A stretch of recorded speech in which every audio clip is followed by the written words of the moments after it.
ہر جمعہ کو نماز سے فارغ ہونے کے بعد مسجد کے امام صاحب اور ان کا ایک 11 سالہ بیٹا محلے کی گلیوں میں نکل پڑتے اور لوگوں کے درمیان الطریق الی الجنت نامی کتابچہ تقسیم کرتے پھرتے۔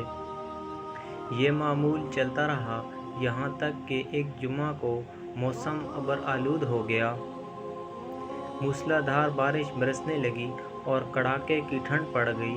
بچے نے بہت سارے کپڑے زیب تن کر لیے تاکہ اسے سردی کا احساس نہ ہو سکے، اور اپنے والد سے گویا ہوا، ابا چلیں، میں تیار ہوں۔ باپ نے کہا، بیٹا کہاں کی تیاری ہے؟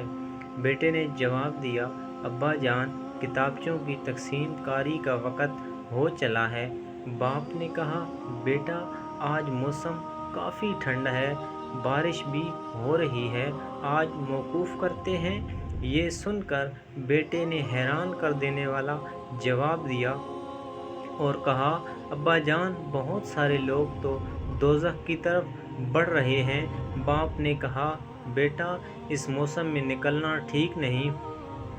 بچے نے کہا، اچھا ابا جان مجھے اجازت دیں، میں اکیلا ہی جاتا ہوں۔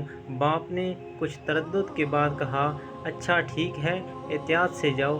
11 سال کا یہ بچہ جذبات سے لبریز باپ کو شکریہ کہتے ہوئے نکل پڑا۔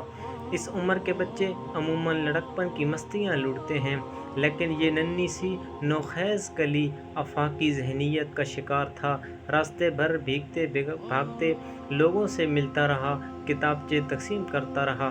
قریب 2 گھنٹے بارش میں بھیگنے کے بعد اس کے پاس صرف آخری کتابچہ باقی رہا۔ ادھر ادھر نظر دوڑائی لیکن کوئی نظر نہ آیا۔ لیکن بارش اور ٹھنڈ کے سبب سب شہر خاموشاں میں کوئی راہی نہ دکھا۔ قریب کے ایک چھوٹے سے گھر کی طرف بڑھا، سوچا کوئی ہوگا تو آخری کتابچہ اسے دوں۔ پاس پہنچا، دروازہ کھٹکھٹایا لیکن کوئی آواز نہ آئی۔ وہ برابر دروازہ کھٹکھٹاتا رہا۔ جانے اس کے دل میں کیا آیا کہ وہ وہاں سے جانے کا نام نہیں لے رہا تھا، اور اب کی بار دروازہ قوت کے ساتھ کھٹکھٹایا۔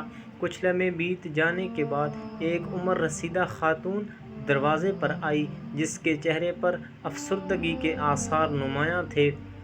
بولی، بیٹے کیا کام ہے؟ ننھا سا بچہ مسکراتے ہوئے لبوں اور روشن نگاہوں کے ڈورے جھکا کر بولا، محترمہ زحمت دینے کے لیے معذرت خواہ ہوں، دراصل آپ کو یہ بتانے آیا ہوں کہ اللہ تعالیٰ آپ سے بے حد پیار کرتا ہے اور اس نے مجھے آپ کے پاس بھیجا ہے۔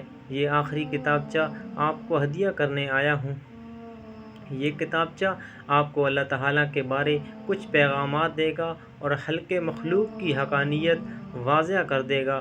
خاتون نے کتابچہ لیا اور شکریہ کہتے ہوئے واپس اندر گئی۔ بچہ بھی گھر لوٹا۔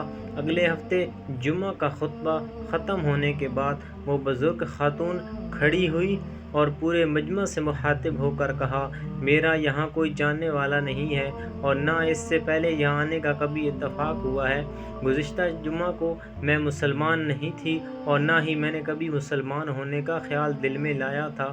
کچھ ماہ پہلے میرے شوہر کا انتقال ہو گیا اور وہ مجھے تن تنہا چھوڑ کر چلا گیا۔ اس کے جانے کے بعد زندگی بوجھل ہو گئی، لطف زندگی ناپید ہو گیا تھا۔ گزشتہ جمعہ جب زوروں کی بارش ہو رہی تھی تو میں نے ارادہ کر لیا تھا کہ خودکشی کر کے غم زندگی سے چھٹکارا حاصل کر لوں، کیونکہ مجھے جینے کی کوئی وجہ نظر نہیں آ رہی تھی۔ لہٰذا میں نے اوپر کے کمرے جا کر رسی اور کرسی کے سہارے جان دینے کی ٹھان لی۔ بس شاید کچھ لمحات کی دیر ہی تھی کہ یہ جست خاکی قفس سے پرواز ہو کر جاتی کہ یکایک میں نے دروازے کی کھڑکھڑاہٹ سنی۔ میں نے کچھ دیر توقف کیا، سوچا کہ جو ہوگا کچھ دیر میں خود ہی چلا جائے گا، لیکن مسلسل دروازے کی کھڑکھڑاہٹ نے مجھے گلے سے پھندا نکالنے پر مجبور کر دیا۔ میں بہت سوچ رہی کہ آخر کون ہے جو ایسے پرخطر موسم میں میرے دروازے پر دستک دے رہا ہے، اور وہ بھی مسلسل۔ بالآخر میں نیچے آ گئی۔ دروازہ جو کھولا تو ایک ننھی سی جان کا بھیگتا ہوا وجود میری نگاہوں کے سامنے زیر لب مسکرا رہا تھا۔ اس کی وہ مسکراہٹ اور آنکھوں کی چمک میں نے کبھی کسی انسان میں نہ دیکھی تھی۔ اس مقدس سراپے کی وصف کشی کے لیے میرے پاس الفاظ بھی نہیں۔ اس کی زبان سے ادا ہونے والا ایک ایک لفظ گوہر نایاب تھا۔ بس میرے قلب و جگر کی تختیوں پر اس کے الفاظ نقش ہو گئے۔ یوں لگا کہ اب میرے مردہ دل کو کسی نے زندگی کی سوغات عطا کر دی۔ اس کا یہ کہنا کہ محترمہ میں آپ کو یہ پیغام دینے آیا ہوں کہ اللہ تعالیٰ آپ سے بہت پیار کرتا ہے، وہ آپ کا خیال رکھتا ہے۔ پھر اس نے مجھے یہ کتابچہ الطریق الی الجنہ جو میرے ہاتھ میں ہے دیا۔ میں نے دروازہ بند کیا اور نہ چاہتے ہوئے اس کتاب کو کھولا۔ پھر جو کتاب کو پڑھنا شروع کیا، آنسوؤں سے میری آنکھیں بھیگ گئیں۔ میرے اندر ایک انقلاب برپا ہو چکا تھا۔ میں جان گئی تھی کہ اللہ تعالیٰ مجھ سے بہت پیار کرتا ہے۔ میں نے کرسی اور پھندا پھینک دیا کیونکہ اب مجھے سہارا مل گیا تھا۔ اب مجھے زندگی کی قیمت سمجھ میں آ چکی تھی۔ آج میں خود کو خوش قسمت سمجھتی ہوں کہ میں نے اپنے مالک حقیقی کو پہچان لیا۔ اس کتابچے پر دیے گئے پتہ کی وجہ سے میں یہاں پہنچ سکی ہوں۔ میں آپ کا شکریہ کرنے کے لیے یہاں آئی ہوں۔ میں اس چھوٹے فرشتے کا شکریہ ادا کرنا چاہتی ہوں جو مسیحا بن کر مجھے دوزخ کے دہانے سے بچا لایا ہے۔ مسجد میں چاروں طرف آنکھیں اشک بار تھیں۔ تکبیرات کی صداؤں سے پوری مسجد گونج اٹھی۔ اللہ اکبر، اللہ اکبر۔ امام صاحب جو اس ننھے فرشتے کے والد تھے، ممبر سے اتر کر لپکے پہلی صف میں موجود اپنے لخت جگر بیٹے سے چمٹ گئے اور زور زور سے رونے لگے۔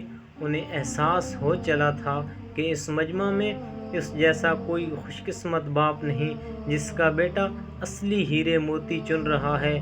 اسے یہ بھی محسوس ہو رہا تھا کہ میں نے مجبوری اور عذر بیان کیا، لیکن اس کے بیٹے کے اندر لوگوں کی ہدایت کے ایسے جذبات ہیں کہ اب وہ شرم محسوس کر رہا ہے۔